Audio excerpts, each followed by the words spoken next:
A very good morning, good afternoon, good evening, everyone.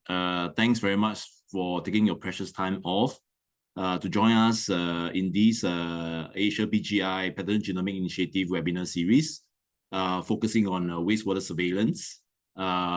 Today, we are very privileged to have a speaker from Tata Institute of Genetics and Society, Professor Farah Ishtiaq, Principal Scientist, and my name is Vincent from Center for Outbreak Preparedness at Duke-NUS Medical School, Singapore. I'm going to briefly share about Asia PGI Wastewater Environmental Surveillance Initiative for about 5 minutes or less, and then I will introduce Farah formally before she starts her sharing in proper. So in Asia PGI Wastewater and Environmental Surveillance Initiative, we aim to advance wastewater surveillance implementation with multiple pathogen approach in Asia, moving beyond COVID-19 pandemic.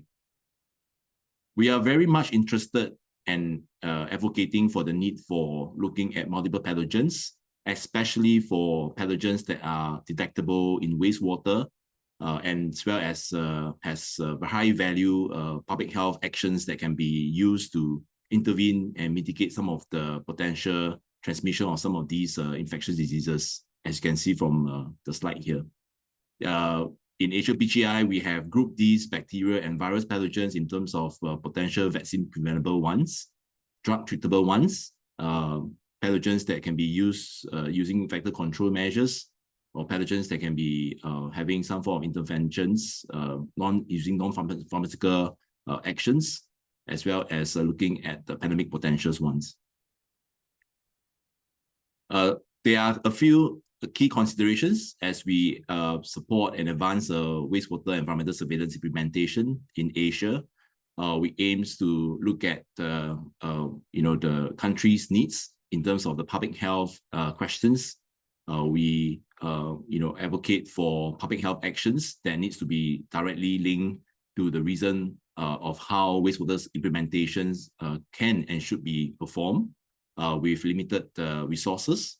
And there should be a need to look at existing and potential future sewage infrastructures to guide on sampling designs, as well as to resolve some of the potential challenges on the ground, and to assess the feasibility of wastewater surveillance at risk populations, especially where health system coverage may be not as ideal as expected, where healthcare accessibility and availability are pretty limited.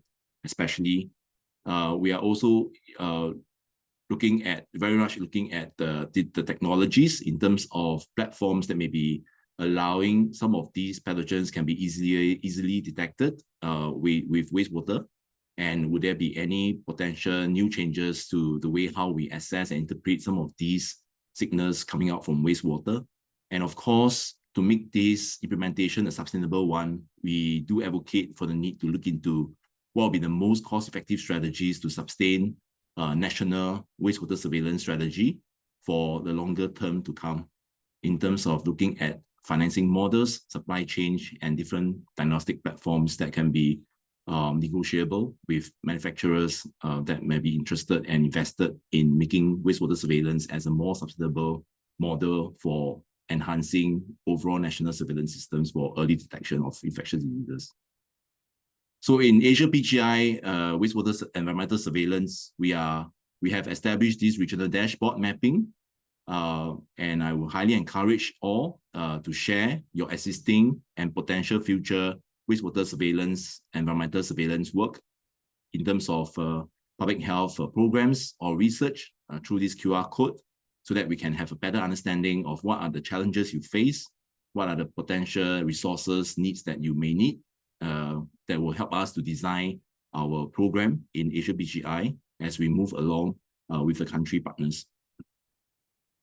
Some of the mapping findings have highlighted significantly in terms of the needs, priorities for implementation, and they were funding, government support, the need for harmonized protocol in the region to be able to allow cross-country boundaries interpretations of findings and comparisons, and the need for platforms and mechanisms for regional coordination of efforts, which we do believe that Asia PGI may play as one of the key role, in support of the other global actors as well.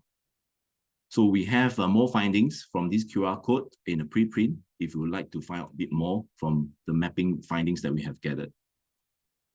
So just briefly and lastly, we are currently supporting actively in countries like Indonesia, Pakistan, Cambodia through the various academic partners as well as national bodies and international organizations as well. So we aim to actually try to fill the gaps of strengthening national planning, the need for institutionalizations and budgeting for more sustainable implementation of wastewater surveillance. And we also aim by going through country engagement and support to harmonize sampling methods and protocol, and also to help to strengthen regional guidance for potentially global reference as well. So with this, we are very honored again, to have Farah to share with us her experience in India, defining priorities for wastewater-based pathogen surveillance. And I would like to stop sharing so that she can also share her slides, and I'll do a formal introduction of Farah. Farah has joined Tata Institute of Genetics and Society based in Bangalore, looking at disease ecology, environmental surveillance, and population genomics as a principal scientist since 2019. She has her research encompasses many aspects of biology, including wastewater surveillance, and she has been leading the disease ecology and environmental surveillance, where she studied the population genomics, including looking at key mosquito species in malaria, as well as dengue transmission in India. And of course, wastewater-based epidemiology for SARS-CoV-2 and the recent respiratory pathogens in wastewater as an early warning system. So may I invite Farah, over to you. Thank you. Yeah, thank you, Vincent. Thank you so much. It's such a, just before I go ahead, can you please let me know if my slides are displayed properly? Now it's at the presenter mode. Okay. If you can, yeah. It is on presenter mode, right? Okay. Oh, you want me to, okay, just a sec. You probably need to switch to... Yes, I have. Yeah. Great, thank you for having me. It's such a great privilege, to be part of this Asia PGI seminar, not just for the seminar series, but also part of this huge network for some time. And as we go forward, we all are learning from each other. And I think it's a great way to share our experience in Bangalore as a case study, but also to share that, how we started and where we are in terms of our journey and what our goal is in making this wastewater surveillance program or environmental surveillance program for pathogen surveillance. So before I go ahead with the science of the program, I just want to quickly mention that I am part of the Tata Institute for Genetics and Society, which is a relatively small institute. We are part of this Bangalore Life Science cluster, which is in Bangalore. And as part of this cluster, there are several, three more institutes, which is part of that. And what makes us actually fits very well with this within this cluster is that we are actually involved in this science for society. That's our main mandate. So we are not really involved in the fundamental research, but we take up very high societal impact projects. And as you can see, environmental surveillance or disease ecology or the role of mosquito control really falls into that, but among other rare genetic disorder or crop event. You are welcome to look at our website and see what interests you. Now, coming back to the environmental surveillance program that I want to talk about, just to give you an idea of my coordinates, where I am and where I am actually going to talk about in the next half an hour or so. So this is the map of India. I'm not sure if you can see my cursor. Can you? Is it okay? All right. No?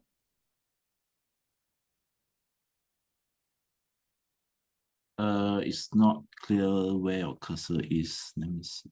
Oh, okay. I'm not sure what has gone wrong in this. Anyway, so in the map of India, if you see the dark section, which highlights actually uh, the state, the Karnataka, where I am based, and that's a larger view, the black, and it's a map of the Bangalore, which you are seeing in the center, but the one in the beige brown color.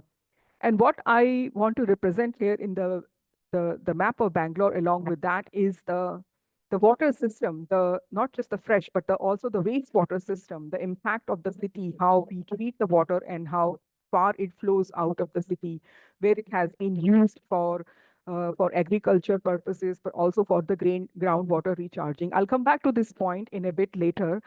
But on the map on the right, which you see is a very enlarged version of the Bangalore sewage network system, and all the triangle dots are the sewage treatment plants.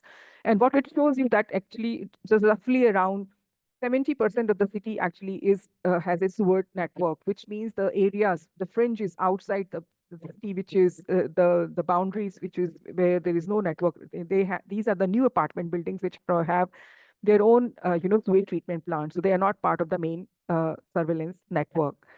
So we started doing this environmental surveillance using these 28 sewage treatment plants back in August 2021, which is just after the Delta wave. And the goal was very clear that we would like to use it as an epidemiological tool, which can help with as a response to the disease outbreak. So even before those diseases you can see in the human cases appear in the clinic or in the hospital. And can it be used as an adaptable tool, adaptable protocols, which can be used for public health action, but also to create a very safe reuse water treatment as an evidence-based policy. What that I means that can it be used as a backbone for this treated wastewater usage in the city? So you are not just monitoring pathogens and surveilling emerging contaminant, but also this wastewater system makes it a kind of a sustainable tool beyond just the pathogens. And on the right here, I'm showing you the map of all the sewage network here, where it shows you the different sizes of the sewage treatment plants that we have. So small is, you can see just the purplish one, and the orange color is the medium size, and the large size, depending on the population they cater to in the city. So, and there are roughly around 200 wards in the city. So considering 70% of network, it's still a 14 million, population in the city. So we are still covering a large number of population when we are monitoring any diseases. So wastewater epidemiology work started from SARS-CoV-2. We've been monitoring it until today. And the idea was not just to detect, but you should be able to quantify the SARS-CoV-2 viral load. As we went along, beyond the viral load, we also have been sequencing for different variants. And most of the data, all of the data actually in the real time has been shared with the local government, the municipal corporation, which are kind of the implementing partner under this One Health network, which we are part of. So the program actually anchors so well with the One Health theme for the city, that if you want to look at Bangalore from a One Health cell, which is a project we all are doing under a consortium, that you develop these data analysis or database which can be used as a evidence base for decision making. So now you can see wastewater surveillance really falls into the heart of that. And having an interdisciplinary team to work together makes this a very strong example of that. One Health does not need scientists or doctors or clinicians or anybody, but you need people from different expertise to make it work. So we've been doing this program for 3 years, but as you all know that there is next to nothing clinical testing going on anywhere. So the idea of early warning doesn't really exist, unless this is from the SARS-CoV-2 point of view as an example, because that's been a very good pilot or a proof of concept study. So we wanted to understand, can you use the wastewater matrix, the data which you get as a signal? Can you differentiate between signal and noise and come up with a set of sites which can give you a very good quality data for the city? Because it doesn't matter how cost effective this wastewater surveillance is. Still, if you want to prioritize sites, collect data, and include other pathogens, it's still a huge budget. So we want to use it as an adaptive sampling strategy. So you don't want to have a kind of just an arbitrary approach that, okay, let's select only large size, sewage treatment plants or just the medium size. So we went ahead and looked into our data very closely, relying on the sample to sample change in the viral load, but also looking at the variant data, which we have fantastically for the city. And what you are seeing here is that this is something very, I think everybody has noticed that during the peak of the COVID time, when the testing is very strong, when the wave is going on, you have a very strong correlation with the wastewater data. So you will get something like, your R square or Spearman rho, as I'm saying, it's something like 80 per 0.80 or something. But in the non-wave time, this signal, this association really dramatically reduces. And that's where the wastewater data shows a very strong correlation. And throughout the waves, we have seen this pattern happening along. But as I just said, there is no clinical testing right now. So we cannot rely on whether are we seeing a surge or just a noise in the data. And we also have been, as I said, sequencing. So you know which variant is entering in the community. If you see the top panel here, it's the clinical data where you've seen the missing parts. The bars are when the clinic, there is no clinical sequencing has been going on. But by continuing to doing the wastewater data, sequencing, we know what variant have been dominating at a community level. So you know that, I mean, which variant has entered in the community event, and that can be used as a point of entry for a variant. So using all of this information, we went ahead and we refer to this. Mathematica has developed a COVID surge calculator, which was exclusively used in a very developed country like in US, in New York City, where they looked into all the sewer shed sites, and they have these list of criteria where you are actually looking into your viral load, that how it was 4 weeks before, how much proportion of increase are you seeing, is it varies percent to percent increase in the viral load from the current sample to the previous sample, and really targeting it each point for each site by looking into whether it is above the limit of detection or below. So these are the list of criteria which are developed as by, but we use the same criteria, but we also quantified our sites based on the true positive rate and the false positive rate. And what we came up with a Excel-based algorithm, which actually we modified it for our work because we've been using, say, SARS-CoV-2 data, which utilize 3 genes here, and we had so many sites and so many, permutation combination. And what we came up with that, rather than just relying on visual data, we figured out that there are 11 sites in the city which gives you a best quality data. And if you just monitor those sites on a continuous basis, you will get a very good quality data for SARS-CoV-2 and maybe for other pathogens as well. And as of last year, we have been monitoring only 11 of these sites. And if the government is interested in having more sites to be covered, or you want to understand if we are missing some other areas, you can include other STPs as well. But just for a monitoring purposes, these 11 sites are good enough for you to understand what's the trend of SARS-CoV-2 going on.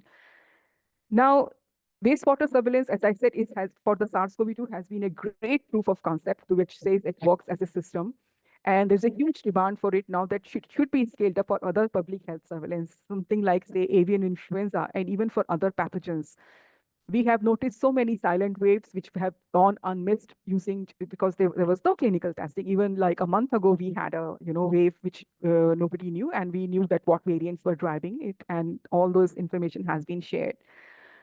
And as part of this work, which we have done, so which is again a part of the consortium. So on the right side, on the top map, I'm showing you all the sites where the wastewater surveillance has been done. And you are welcome to look into the website here, which we have developed, protocols for how you select these, surveillance sites. Also the SOPs for, say, if you want to go for some dengue surveillance using arbovirus surveillance using the mosquitoes, for AMR in the wastewater, and for other viral pathogens. So all of these SOPs are freely available to anybody. One can download and look into that. And we have done so many workshops, with the clinicians and other health workers and everybody to make these things work and understand. And right now, as I speak, this has been brought forward to the ministry as well. So they are looking into it. So there's a likelihood that these all protocols will become part of our national surveillance system. So this is work in progress for now.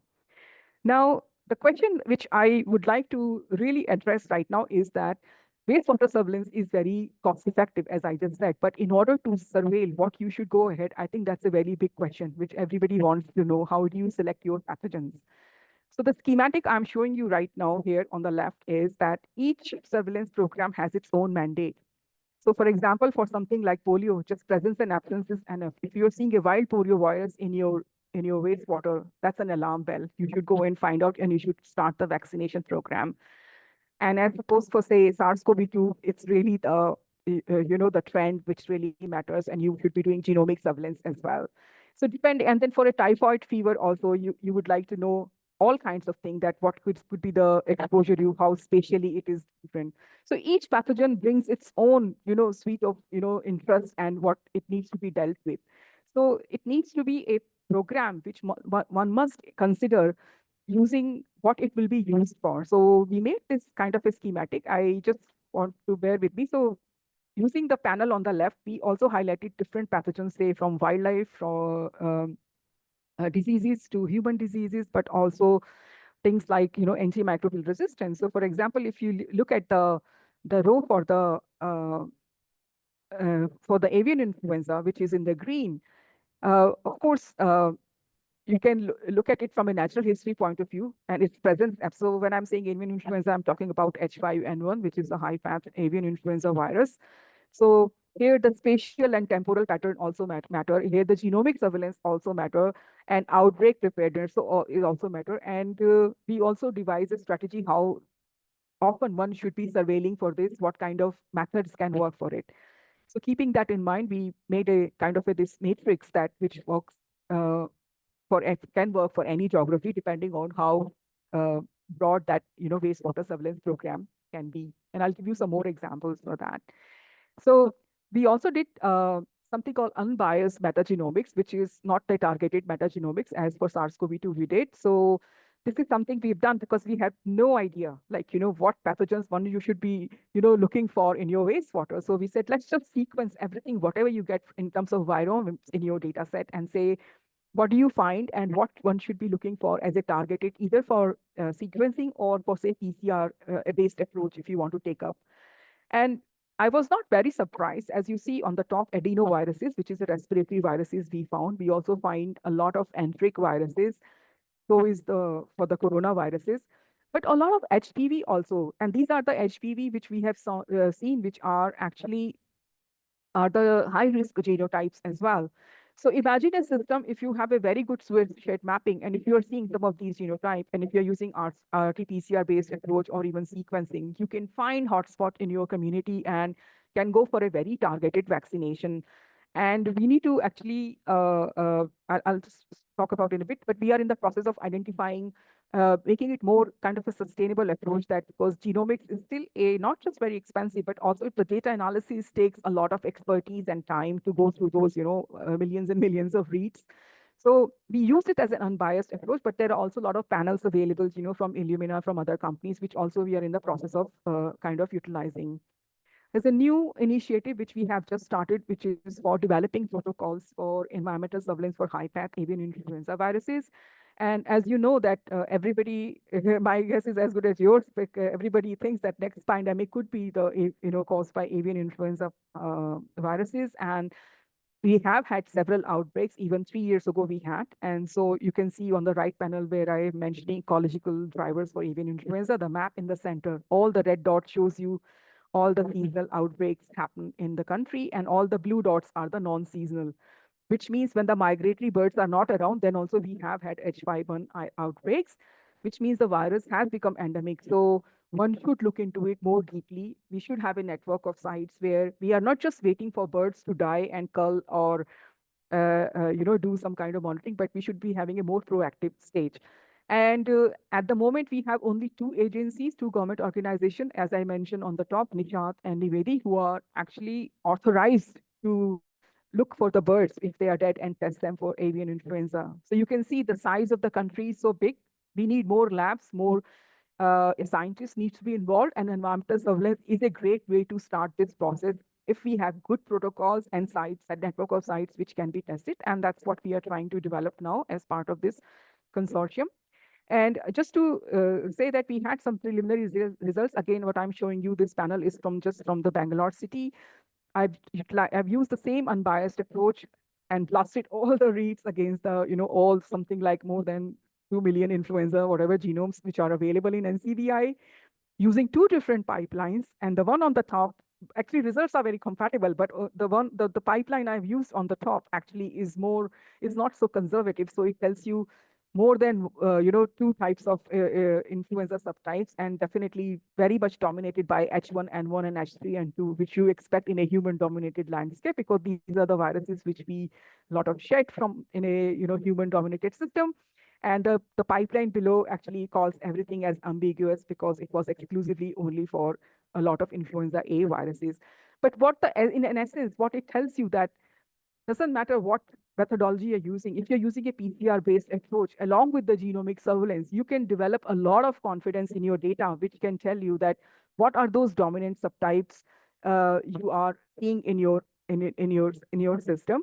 And we would like to do this for other set of places as well. Now, I just quickly want to run through one very interesting work which we have done, which dengue actually has been proposed as one of the viruses which one can surveil using, environmental surveillance. And all the red hotspots, as I'm showing in this Bangalore map, actually these are the very hotspot sites in Bangalore. And just understanding the network, if these protocols work as it has been explained in other parts of the world, I think this could have been a very fantastic way to understand the dengue burden in the city, in Bangalore, a place like Bangalore. And going forward, we tried all the protocols which have been mentioned in this paper, which was tested in the United States as well and elsewhere as well. I think there are only a couple of studies which have tried it, one in Florida and one in US. And I was astonished to see that despite our several efforts, we were never able to find any dengue particles in our wastewater. And I believe the reason for that, I think it could be twofold. One is that the temperature are very high and the virus degrades very fast, and B, it could be because they have so many inhibitors. But having said that, I also would like to just put this forward that it's nice to survey a pathogen which you can treat, but I think one has to pay attention on the pathogen biology and its host specificity, because dengue could be harbored by other hosts as well, which I don't think has been tested. And of course, it's a origin is very zoonotic. And the geographical context as well. We do not have very fantastic sewage network. So even if you find, it will be very difficult to find hotspots. And in a city like Bangalore, where you have so much mosquitoes are available, I think they are the best predictor to understand the dengue outbreaks and actual finding through the wastewater. However, if we find it and if it works as a system, I think it would still be a good value. Now, keeping the whole genomic surveillance aspect and everything in mind, within TICS, we are also very much interested in developing, the kits which can be utilized for environmental surveillance. So these are the kits, could be RT-PCR, qPCR based, could be CRISPR based also, where we are using this genomics data as well as trying these rapid diagnostic tests. And these are the three of my colleagues who are working on these. They've been doing it for clinical surveillance as well, but to start with, we have developed a respiratory panel, and as well as a panel which was developed for the cervical screening for HPV, which is human papillomavirus. And we are, as I speak, we are trying it onto the wastewater monitoring as well, and we are validating it internally, which it can be used in combination with the genomic surveillance data to get more confidence that these can be a very robust way of surveying in a city like Bangalore or elsewhere where these are perceived as a huge problem. And in addition to that, we are also working on kits exclusively for high-path avian influenza viruses, for something like Mpox, which we had been asked to do by the government initially, the surveying, but we haven't had much success at finding. And that could be for a number of reasons, that you may not have enough people, shedding the virus, or it's below the detection of limit, and for all sorts of reasons. And one of my colleagues actually has been looking into CRISPR-Cas method of Mycobacterium tuberculosis in the wastewater, if that can be used. It's just a very beginning, so I won't say more about it, but we still need to work more on that. But this is just to give you an idea the direction we are moving into. And another colleague of mine, she's looking into the hepatitis A, B, C, and E viruses, which also has been shown in other countries and other places as well, and typhoid SA. So idea here is that we will make these, panels, either say multiplex panel or single, depending on the need, whatever its need for a geography. So it has to be driven by the question whoever wants to surveil for, but it's the beginning of what we want to achieve here. And then these will be exclusively wastewater kits designed for wastewater surveillance. Now, there is one more aspect of this work which I would like to touch upon, which I mentioned in the beginning, is the circular economy, which is the wastewater footprint of Bangalore in the surroundings of Bangalore. So as a city of 14 million with 28 treatment plants, the treated wastewater from sewage treatment plants is used for 5 townships outside Bangalore. These townships exclusively depend on Bangalore for water. The only reason they grow vegetables throughout the year because they have this treated wastewater, and also for groundwater recharging. Otherwise, these are drought-prone areas. Now, think as a system where these treated water is basically tested only for few parameters. So there is a huge, worry can be associated with it that you have very highly infectious pathogens. What about antimicrobial resistance genes? Because we know there is a horizontal transfer of gene involved with that, and all sorts of things. And can wastewater surveillance program like this be a backbone to make it of a safe use, going forward for a city like Bangalore, but also for our surrounding, and make it a very cleaner and healthier environment? So we did a pilot study where we tested all our water for looking for the sewage microbiome, which actually tells you the health of the city. And we were very astonished to see that. I mean, our results were in par with any European city, I would say, that before and after treatment, we had a very good result. There is a huge reduction in a lot of, highly, escape pathogens, as I have highlighted on the left here in the red. However, when you look at the antibiotic class here, which are associated with a lot of genes, which I have just, for the sake of time, I'm just mentioning the classes here. As you can see that even before and after, there is a hint of that present, but also a lot of tetracycline, which is actually associated with the poultry in the country, where a lot of poultry farms are there. They probably use tetracycline for as a growth promoter or for avoiding infection. But there is another. So I believe that this is a kind of a first step in trying to understand that where we do not have any kind of data on the antimicrobial resistance, because a lot of data is just only from the clinics or in the hospitals, not freely available. This makes it as a very good case to understand what do you see in your wastewater. Should you be testing for antibiotics, which actually is the next thing we would like to do, and how does that correlate with some of your antimicrobial resistance genes? And going forward, when we have done some of this pilot work in the outskirts of Bangalore, as you can see from the inlet from the left, which is in the blue, the box plot, you see there's a high antimicrobial resistance genes. But by the time you go to some rural area where this water has been used for agriculture or for other purposes, there's a huge reduction in the antimicrobial resistance genes. So you do see a dilution effect going on, but that rural areas might be using their own, antibiotics or other stuff which could be filtering into this system. But what I found very interesting, if you see the plot which I have mentioned on the right, which tells you the circles, which in the orange is the soil antimicrobial resistance genes, which cluster together, which tells you there's a huge, set of genes which are only associated with the soil microbiota, as opposed to the water and other wells or other sludge overlap you see.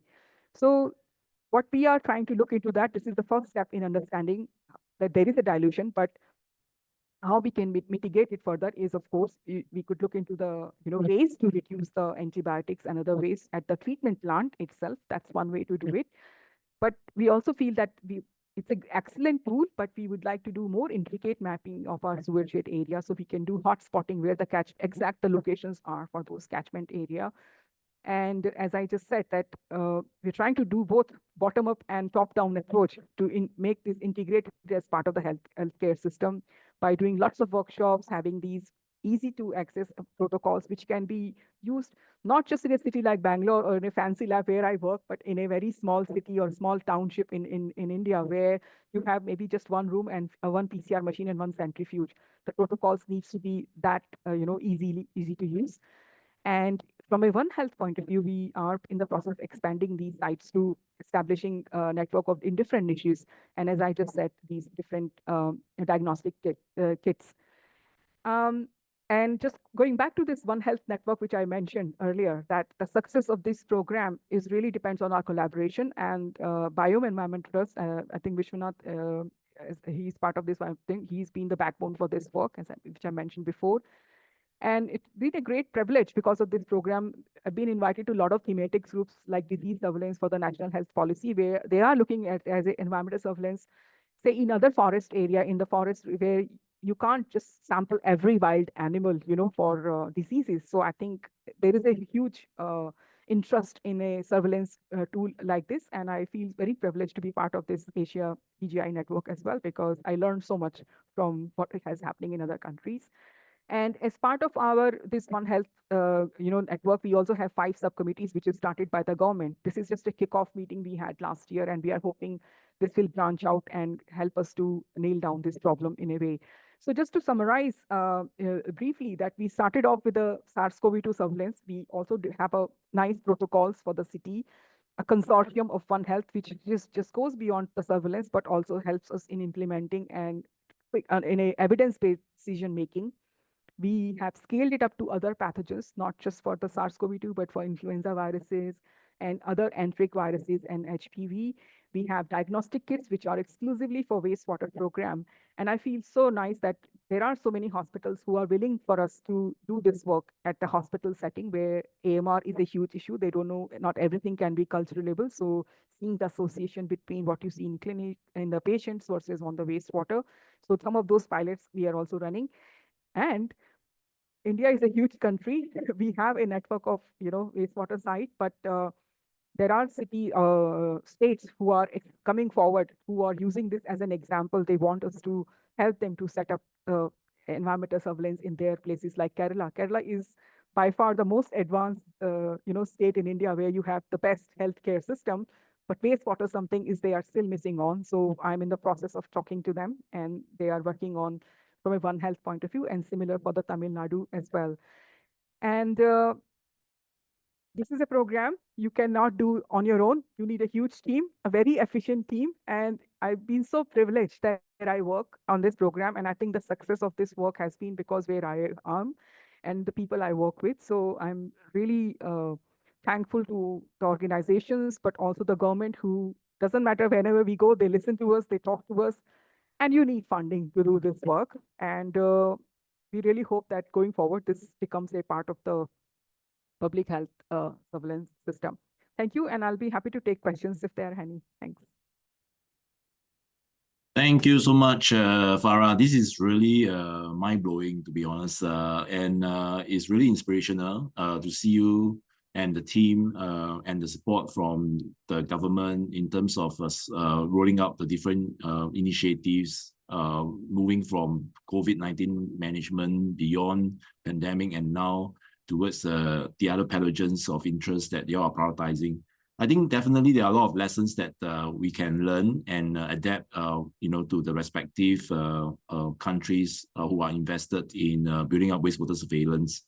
And I think we have a few questions here, very interesting questions. Maybe let me just try to pull out some questions. And I highly encourage, if you have any questions, please feel free to drop them on the chat box or the Q&A box as well. So, so I have the first question here. Can you comment on the importance of the quantitative levels of pathogens detected in wastewater surveillance? And, and if that is really important, how can that be used to correlate with the intensity of the community transmission? So would this be done easier using qPCR or even TNGS? Right. So yes, I mean, I'll answer the first part for a question that, I mean, the quantitative assays are definitely needed for wastewater or environmental surveillance, because you want to look at the pathogens, not just detect them presence and absence. You want to be able to quantify it, and that's the essence of it. So you can compare your data not just spatially but temporally as well. That is, that pathogen is increasing or decreasing with time, and what you can prioritize your sites based on the the viral load or whatever pathogen load you're interested in. Now, the second aspect is for the TNGS. I think it's very TNGS is actually should be or can be used in hand, because when you are seeing a increase in the pathogen load, what TAG allows you to do, that it tells you that what variant or what subtypes, as I was showing you for the SARS-CoV-2 data or for the even influenza, what are those subtypes involved in driving that kind of load, and are these very high risk variants which are driving this load in the community.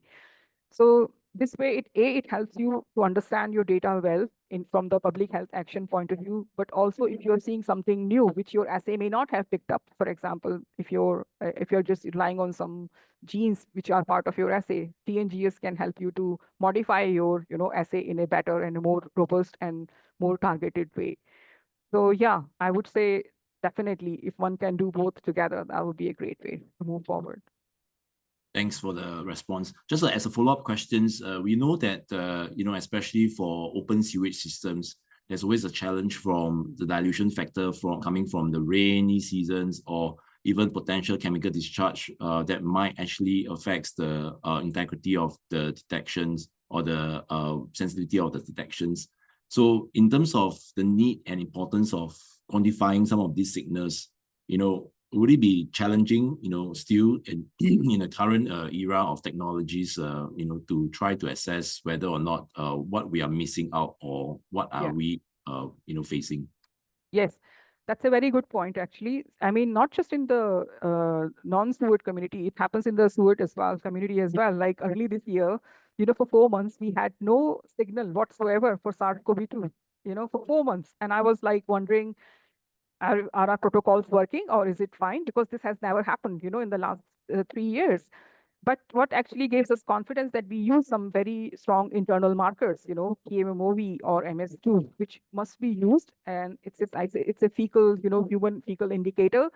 And in a communities, when depending on what pathogen you're interested, I think these should be used and included, and it tells you that your assays are working fine.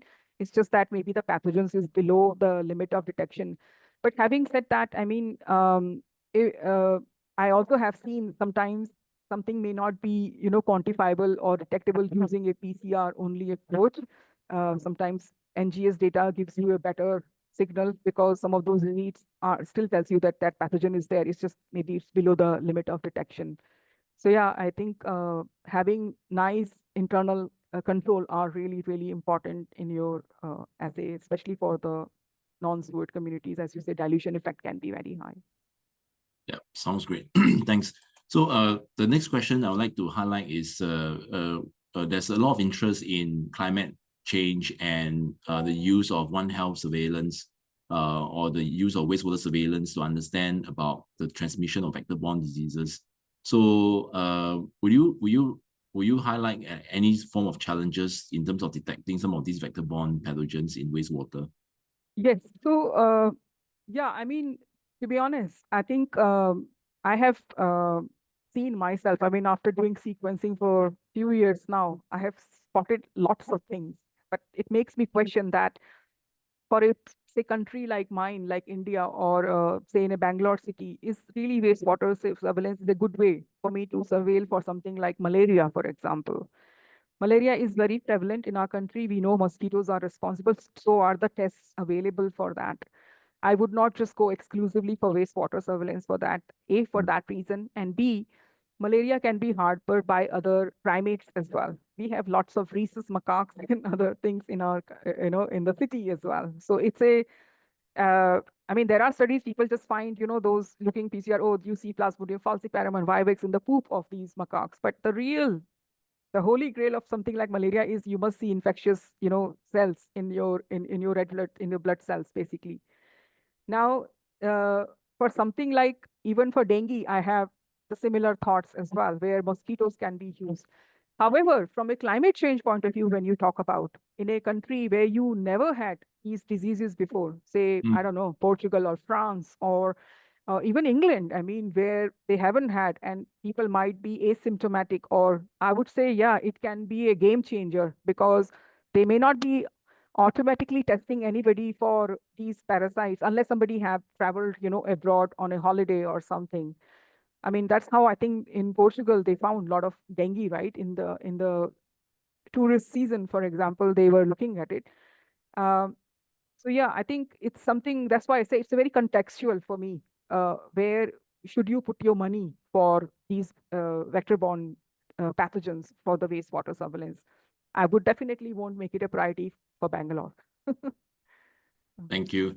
Yeah. Just another questions with regards to, as you were highlighting defining the priorities for some of these pathogen of interest to be assessed using wastewater, and you make a very positive remark in terms of having public health actions that will be able to try to reduce some of these transmission or burden of disease. But have you actually tried to see through like the use of the data that you have generated using wastewater to guide the government in terms of their interventions so far? Yes. And Yeah. has it been shown to reduce like the risk of transmission and also the disease of burden like after the interventions? So far we have done only it for SARS-CoV-2 because that has been around for so long, and even whenever there is a wave going on, even elsewhere, we've been asked that, have you seen those variants in your wastewater? Because as I said, there is no clinical testing, there is no genomic clinical surveillance also. So our data really comes very handy, and I believe it helps them to understand should they be worrying about that something like Delta wave, which took us all by surprise, 3 years ago.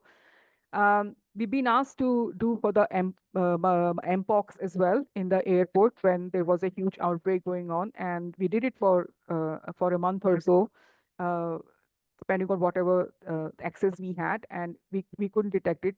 So that interest is very much there, and we were also part of the state technical task force in a decision making. So where you share the data, you explain it to them what it means, and then based on that they have taken decisions. Our hope is that now we would like to see other disease data like HPV and other what is being seen in the clinical setting with the government, and can we find hotspots, and the vaccination drives and others can be used, can be done, you taking this information into account, basically. Yeah. Thanks, Farah. Just as a quick follow-up questions, as you highlighted, there's positive feedbacks from the use of this wastewater surveillance data. How high is the chance that the government will be investing in this wastewater surveillance as part of their national surveillance strategies, or is it going to be something that has to be coming out from TAPTA or relevant affiliations from institutions? So I think there is huge interest even today in the government. So there is a National Center for Disease Control (NCDC) in Delhi. They have also a wastewater surveillance program for polio, and also for COVID and other pathogens they are interested in doing. And the protocols which I was mentioning earlier, the guidelines, they all have been shared with them, and there is a huge interest. I believe it's just a matter of time. I think that something like that would be kind of integrated, that since we have everything readily available, this is why we are very keen to have protocols or diagnostic capacity for wastewater surveillance, for not just for one pathogen, for multiple pathogens, because each geography probably will have its own need, and so it can be utilized. And the interest within the state where I am based in Karnataka is also very strong. So I believe it's just a matter of time that it gets kind of formalized, as I would say. Yeah. Thank you. Just another questions, a bit more technical that we have, which you might want to share a bit more, which is in terms of the concentration techniques for viruses and bacteria. Would you have any recommendations? Be it nanotrap particles, ultrafiltration, magnesium chloride for coagulations methods. Will you have a specific recommendations for viruses, right, as for bacteria? Yeah, that's a good question. So far, I think given the intensity we have been working we have been using the same sample that we have used. So you have like a replicate sample from the same point, and that has been used for using PEG-NaCl protocol for, RNA and DNA extractions. So you can use basically PEG-NaCl for both, except that the follow-up kit, you can use it one power soil kit for DNA extraction and an RNA extraction kit, and it gives you a pretty good quantity for both DNA and RNA. And depending on the pathogen you are interested, then you can try and test.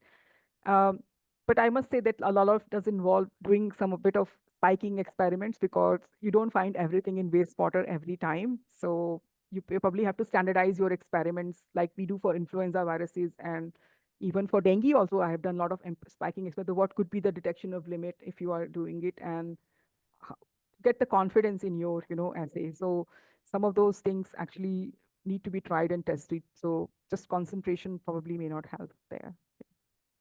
Sure. Yeah. Thanks. So I know that you have also shared about the very established pipelines that the team and yourself have built in regards to the development of diagnostic multiplex assays. How likely are these assays that can be used using wastewater to assess some of these pathogens that have been packaged, for your current purpose, that can be reapplied to the other countries in the region? Yeah. So yeah, I think it will be of a huge, I think, use in a sense that, so when we started this work, I mean, as everybody knows, that all the kits which was available for the SARS-CoV-2 were only for exclusively for clinical, That's right. use. Even the internal control was a human gene, everything had.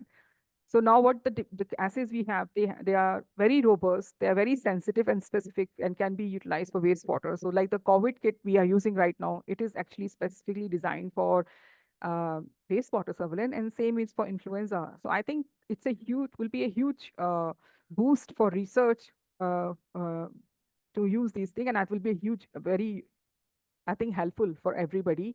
So I think it's a great way to, rather than just buying, individual markers as other labs have been doing. So yeah, I think this will go a long way. And as the demand arises, I think if people want to multiplex, I think those can be probably factored into. So for example, we are looking for H1N1 and H3N2 in our city level, because these are all human associated influenza viruses. But if you are working in poultry setup or other, wild bird scenario, you may want to have other low path or high path viruses associated with birds, rather than just looking for these things. So that kind of, I think, flexibility is very much there. So yeah. Thanks. So does that also means that there's also potential opportunities for manufacturers outside India to collaborate with your team, as well as the manufacturers based in India, to expand and upskill some of these requirements if the volume in Asia is actually getting bigger? Yes, I mean, of course, I mean, opportunity is there. I mean, currently, as I said, we are developing it, we are validating internally for that. We have reached out to some of these companies within the country who are using these, who are interested in this kind of thing. But from Indian perspective, one of the thing which we really want to do is that if we procure those reagents within the country rather than buying them abroad, because one of the thing COVID happens, that everything was being, Yes. bought from abroad, and it takes so much time and money also. So if it can be indigenized in a way, I think that would be great. So that's one of the things. But I think the opportunity is there for everyone, depending on whoever wants to use it. So yeah, that's how I would look at it, because it's a huge surveillance opportunity, not just for India, for lots of places. And I see it can be made available or utilized by anybody. So yeah. That's great. Thank you. In view of the time, I know there are still many questions, but I have one last question, Farah, if you don't mind. Yes. We relate to the very interesting experience that you have had shared earlier in terms of the collaborations and the interest with the wildlife forestry department or unit, who are also interested in looking at the leveraging on the values of wastewater surveillance to guide them on assessing potentially zoonotic pathogens that might spill over from some of the wildlife, or even farm livestock. So I know that you and your team are also looking at potentially developing assays for African swine flu, and I think there's a lot of potential in terms of strengthening food security in the regions. So are there more plans that you foresee that you will have more collaborations with the animal health authorities or environmental authorities? Yes, so I mean, I was part of this policy team where we all talked about what the surveillance system is, existing surveillance system, and how this will plug into that.